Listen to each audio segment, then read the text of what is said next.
प्रिय भक्तगणों, आज भाद्रपद माह की कृष्ण अष्टमी तिथि है, जिसमें भगवान श्री कृष्ण एक बालक के रूप में जन्म लेकर अवतरित होते हैं। जब संसार की सारी शक्तियाँ पृथ्वी पर एकत्रित होकर इकट्ठी हो जाती हैं, घोर पाप होता है, तब भगवान श्री कृष्ण अपना जन्म लेकर पृथ्वी को मुक्त करके उद्धार कर देते हैं। जो भी मनुष्य पूरी श्रद्धा से कृष्ण जन्माष्टमी का व्रत करता है, तो भगवान श्री कृष्ण उस मनुष्य की समस्त सुख दुखों को हटाकर उसे अपने धाम बुलाते हैं और प्रभु उस मनुष्य के जीवन में कभी कोई दुख नहीं आने देते। अगर कोई जन्माष्टमी का एक बार भी व्रत करता है तो वह जन्म अकाल मृत्यु नहीं होती, उसके घर में गर्भपात नहीं होता, विधवा दोष नहीं होता। इस तरीके की कोई भी परेशानी ऐसे मनुष्य को नहीं आती। गरुड़ पुराण में ऐसा भी कहा गया है, 20 करोड़ एकादशियों का जितना पुण्य प्राप्त होता है वो साधक को केवल एक जन्माष्टमी का व्रत करने मात्र से हो जाता है। तो कितनी पुण्यकारी है जन्माष्टमी की ये पावन कथा। सबसे पहले आज मैं अपनी वीडियो में आपको श्री कृष्ण जन्माष्टमी की लीलाओं का वर्णन सुनाऊंगी, जिसे ध्यानपूर्वक सुनना। एक दिन की बात है जब यशोदा मैया कृष्ण की शैतानियों से बहुत अधिक परेशान हो गई और वो परेशान होने के लिए उसकी डंडे से पिटाई करना चाहती थी और यशोदा मैया ने डंडे को उठा लिया कृष्ण को पीटने के लिए।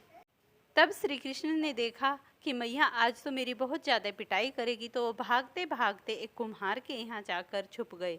तब कुम्हार को कहा कि हे कुम्हार, मुझे छुपा लो, मेरी मैया मुझे आज पिटाई करेगी। तब कुम्हार ने देखा कि भगवान जी तेरे द्वार पर आए हैं, तो उसने पहले तो उन्हें प्रणाम किया और उसे प्रणाम करने के बाद तब कुम्हार बोला कि हाँ, मेरे घर में एक बड़ा सा मटका है, तुम इसके नीचे छुप जाना। तभी यशो मैया वहाँ पर आई और पूछा, अरे कुम्हार, क्या तूने मेरे लल्ला को देखा है? तब कुम्हार बोला कि नहीं, मैंने नहीं देखा किसी बच्चे को।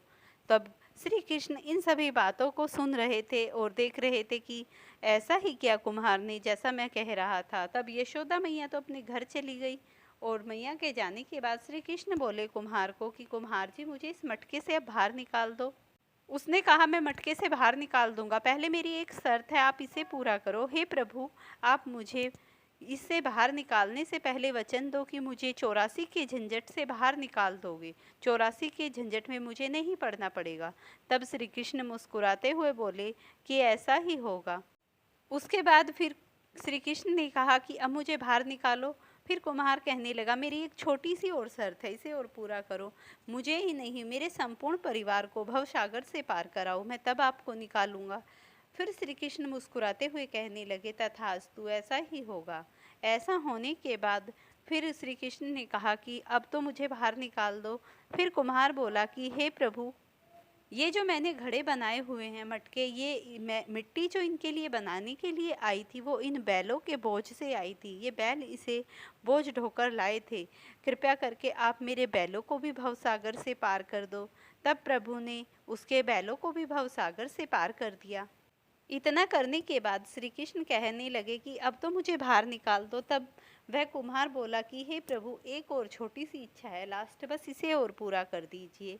मैं चाहता हूँ कि जब भी आपका ये संवाद और चर्चा जहाँ भी हो और कृष्ण जन्माष्टमी का जो भी पर्व करें, आप इस पावन व्रत को धारण करने से मनुष्य को भव सागर से मुक्ति दिला देना। वह कहने लगे, श्री कृष्ण भगवान बहुत ही कुम्हार को चालाकी से उसकी बातें समझ गए और कहने लगे कि ऐसा ही होगा, जो भी सच्चे मन से मेरे इस व्रत को करेगा वह भवसागर के जन्म मरण के बंधन से छूट जाएगा। जो प्रभु एक गोवर्धन पर्वत को एक कण की उंगली पर उठा सकते हैं, वो प्रभु क्या उस घड़े को नहीं उठा सकते थे? लेकिन उन्होंने मानवता को ये संदेश दिखाया कि जब तक स्नेह और प्रेम नहीं होगा तब तक मैं उन्हें कैसे प्राप्त हो सकूंगा। इस जन्म मरण के बंधन के लिए उसने कुम्हार को ये सभी लीलाएं दिखाई। अर्थात जो भी मनुष्य पूरी श्रद्धा से भगवान का जन्माष्टमी का पावन पर्व करेगा, उन्हें श्री कृष्ण भगवान अवश्य ही जन्म मरण के बंधन से मुक्त कर देंगे। कंस को आकाशवाणी के भय से ये पहले ही प्रतीत हो चुका था कि तेरा वध करने वाला जन्म ले चुका है और वह नंद बाबा के घर भी पहुंच चुका है।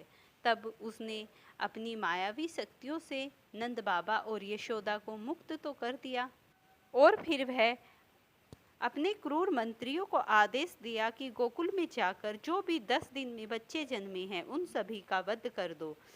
इस तरीके से श्री कृष्ण के जो भी क्रूर मंत्री थे, राक्षस थे, वो निकल पड़े। उधर पूतना को कहा कि जाओ और तुम जाकर उसे स्तनपान कराना। अगर जो भी कोई बालक जन्मा हो और जैसे ही वो तुम्हारा स्तनपान करेगा उसमें इतना विष होगा कि वह तुरंत ही मर जाएगा। पूतना ने अपने शरीर को बहुत ही सुंदर और सुडौल बनाया। वह इतनी सुंदर मानो प्रतीत हो रही थी कि आज तक इतना सुंदर शरीर किसी का देखा ही नहीं हो। वह अपने विमान पर बैठकर गोकुल को पहुंच गई। वहां जाकर उसने देखा कि एक नन्हा सा सुंदर सा बालक सोया हुआ है। वह नंद बाबा के घर जाकर बोली कि मैं इस बालक को स्तनपान कराना चाहती हूँ। ये मुझे अति प्रिय लग रहा है और देखने में भी बहुत सुंदर है। पूतना के इतने सुंदर रूप को देखकर यशोदा भी उस पर मोहित हो गई और उसे स्तनपान कराने के लिए कह दिया। जैसे ही पूतना श्री कृष्ण भगवान को दूध पिला ही रही थी, उसमें जहर घुला हुआ था, लेकिन प्रभु उस दूध को पीते रहे। तब पूतना के शरीर में इतनी बेचैनी हुई उस दूध को पीते पीते, मानो उसके शरीर में इतनी पीड़ा हो रही थी कि उसके प्राण निकल गए। दूध को पियाते पियाते वह पूतना धरती पर पटक गई और तब उसका राक्षसी रूप सभी के सामने आ गया। जब गोकुल में यशोदा और अन्य सखियों ने देखा कि श्री कृष्ण मरी हुई पूतना की छाती पर बैठे हुए खेल रहे हैं, उन्हें अत्यंत भय हुआ कि ये क्या हो रहा है। तब उन्होंने तुरंत उस नन्हे से बालक को अपनी गोद में उठाया। एक दिन की बात है जब श्री कृष्ण ने देखा कि मैया ने ताज़ा ताज़ा मक्खन बनाया है और मक्खन को बनाकर मैया कहीं अंदर चली गई। तभी श्री कृष्ण ने उस ताजे मक्खन को उठा लिया। कुछ तो उस मक्खन को श्री कृष्ण स्वयं खा गए और कुछ अपनी वानर सेना को, जो भी उनके गण थे, जो भी उनके मित्र सखा थे, उन सबको खिला दिया। जब यशोदा मैया आई तो उन्हें बहुत ही गुस्सा आया और उन्होंने श्री कृष्ण को एक रस्सी उठा ली बांधने के लिए और वो श्री कृष्ण को एक रस्सी से बांधने लगी।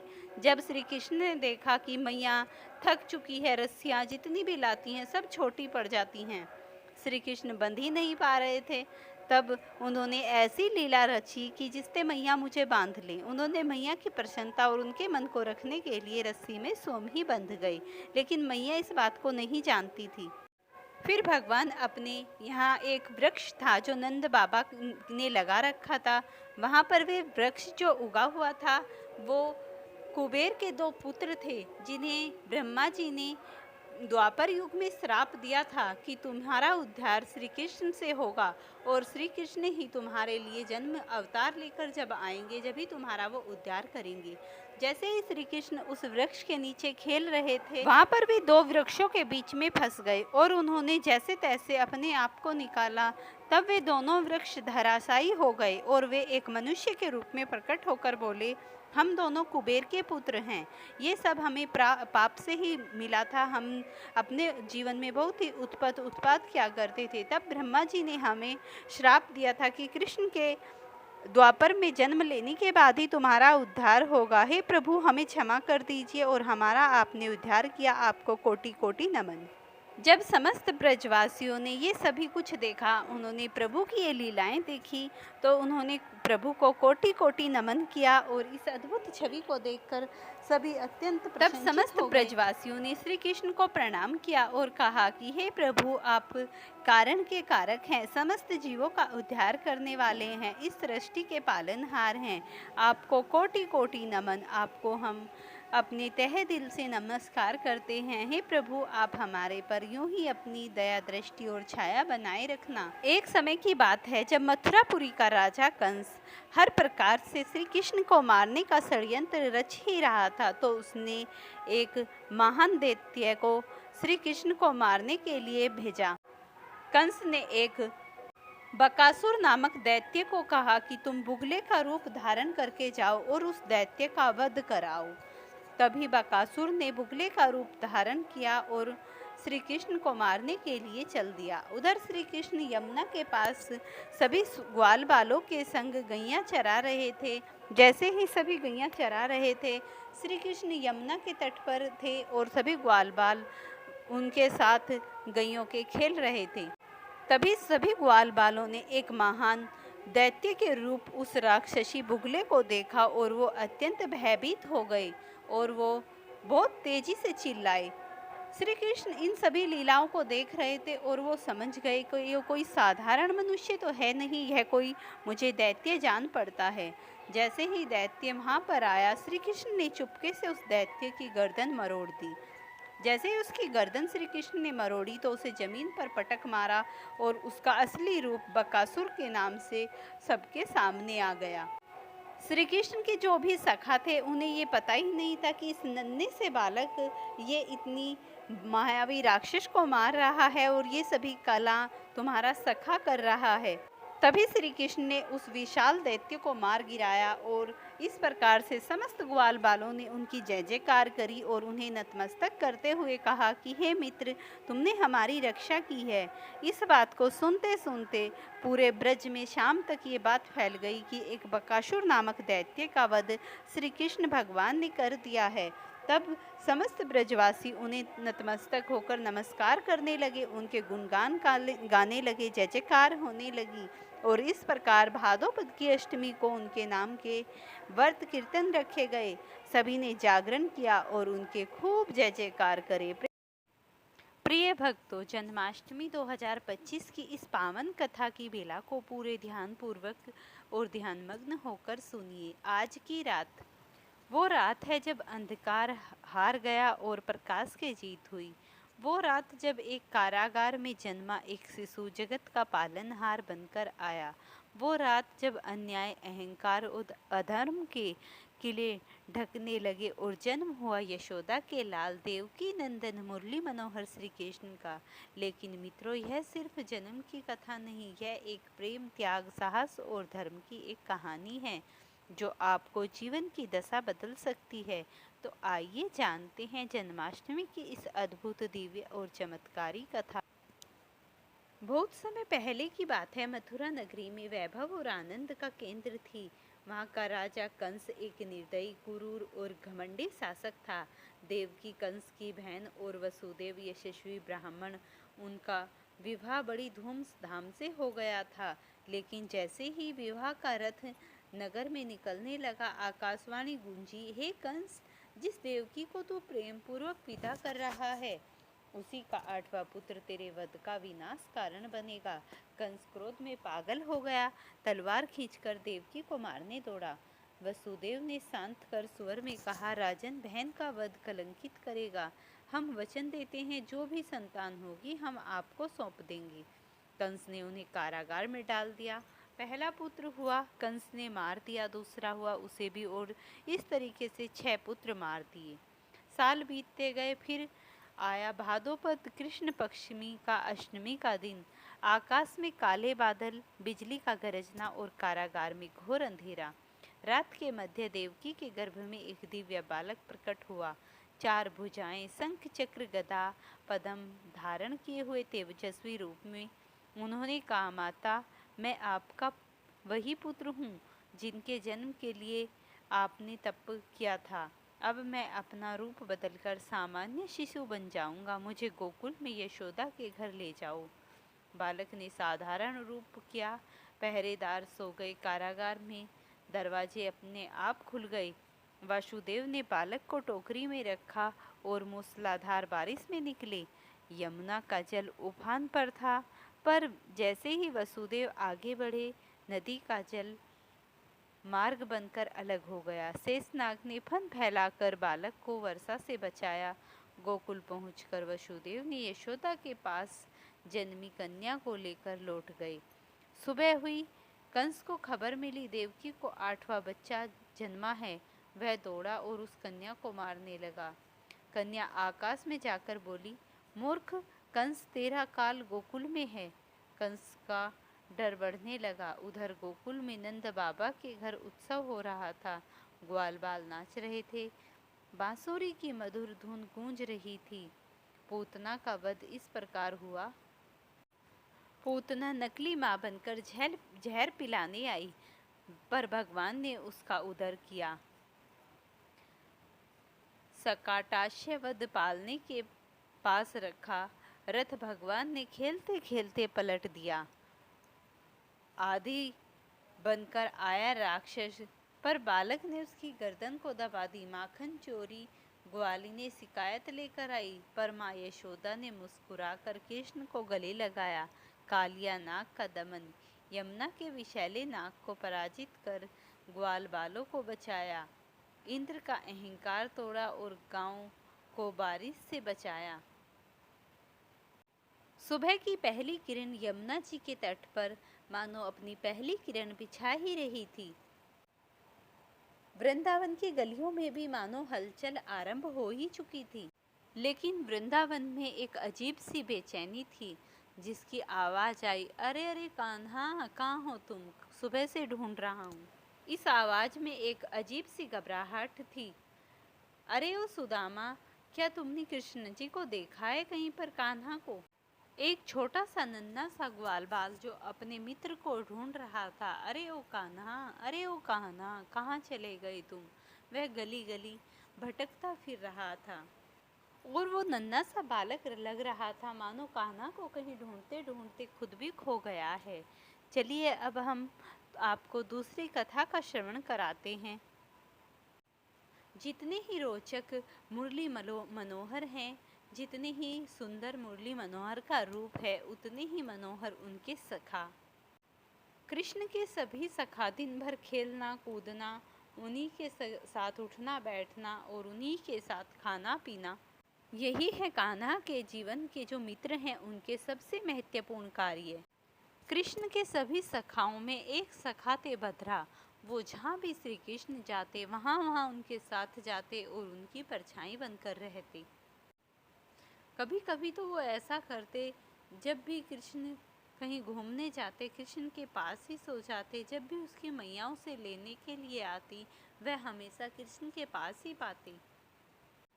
एक दिन की बात है, सभी ग्वाल बाल अपने घर से गैया चराने के लिए इधर उधर निकल पड़े और वो जाकर गोवर्धन के पास चले गए। लेकिन भद्रा ने देखा सभी सखा हैं, लेकिन उसे श्री कृष्ण वहाँ पर दिखाई ही नहीं दे रहे थे। तभी सुभद्रा सुदामा जी से बोले कि अरे तूने कहीं पर श्री कृष्ण को देखा है? अरे ओ सुदामा, मैं आज सुबह से श्री कृष्ण को ढूंढ रहा हूँ, यहाँ कि वह मुझे कहीं भी नहीं मिला। मैं गली गली घूमता फिर रहा था, लेकिन तब भी मुझे सुदामा श्री कृष्ण नहीं मिले। मुझे तो बड़ा डर लग रहा है, कहीं फिर से कोई असुर ना आ गया हो, कहीं मेरे कृष्ण के प्राण संकट में ना हो। चलो ना सुदामा, कहीं उस राक्षस ने श्री कृष्ण को घेर ना रखा हो, उसे ढूंढ कर लेकर आते हैं।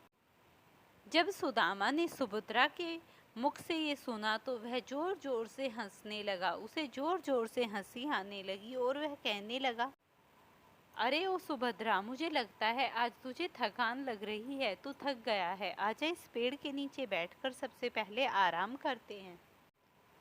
तभी सुदामा को लगा कि ये सोच रहा होगा सुभद्रा कि इसे मजाक सूझ रहा है, लेकिन उसे तो कान्हा सुबह से मिले ही नहीं थे।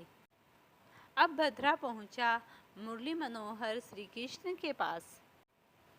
जब भद्रा ने ऐसा प्रसंग सुना तो वह उसकी बात को सुनकर खिकी खिकी कर हंसने लगे। ये सुनकर भद्रा बहुत ही दुखी हुआ और वह अपने मन में सोचने लगा, हमारे कान्हा क्या इतने बुरे हो गए जो कोई भी उनका साथ नहीं दे रहा और कोई भी उन्हें याद नहीं कर रहा। तब उस नन्हे से बालक ने उनसे कहा कि मैंने चारों तरफ कान्हा को ढूंढ लिया, लेकिन मेरे कान्हा मुझे कहीं भी नहीं मिल रहे। तुम मेरी सहायता कराओ कान्हा, ओ कान्हा। जब सुभद्रा जंगल में इधर उधर श्री कृष्ण को ढूंढ रहे थे, तभी उन्हें रास्ते में बलराम जी मिले और वह बहुत ही प्रसन्न हुए और बोले कि हे प्रभु, मैं श्री कृष्ण भगवान को ढूंढ रहा हूँ, आप भी मेरी सहायता कीजिए। उसने सोचा कहीं दाऊ जी मुझे सच ना बता दें कि मेरे कान्हा कहाँ हैं। ये सोचकर मन में इस विचार को रखकर वह दाऊ जी के पास चला गया। सुबह सुबह का समय था। तब सुभद्रा दाऊ जी से पूछने लगा कि क्या तुमने सुबह से कन्हैया जी को कहीं देखा है? मैं सुबह से उन्हें ढूंढने में लगा हुआ हूँ। पहले तो सुभद्रा की इस बात को सुनकर बलराम जी मुस्कुराए और फिर कहने लगे, अरे ओ जैसे ही सुभद्रा कान्हा को ढूंढ रहा था, इधर उधर भटक रहा, तभी वह पीछे की ओर मुड़ा और उसने मुड़कर देखा कान्हा उसे पुकार रहे हैं। अरे ओ सुभद्रा, चलो साथ में मिलकर खेलते हैं। आखिर श्री कृष्ण मिल ही गए थे भद्रा को। भद्रा इससे बहुत ही प्रसन्नचित हुए और वो इस तरीके से